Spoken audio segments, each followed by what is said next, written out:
এগুলোকে বলে মাশরুম।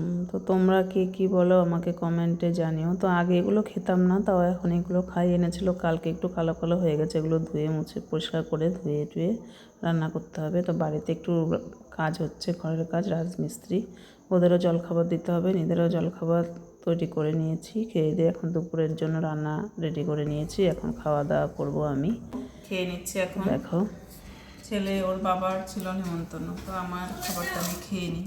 ভাত রয়েছে, আর রয়েছে আলু সেদ্ধ, এটা এটা হচ্ছে লাল শাক, আর এটা হচ্ছে মাছের একটু তেল, আমার হয়ে যাবে।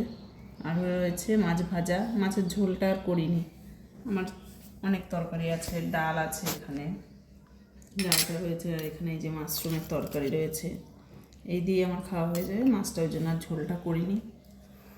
তো আজকের ভিডিও তো এই পর্যন্ত, দেখা হচ্ছে অন্য একটা ভিডিও নিয়ে। তো ওই পর্যন্ত, টাটা।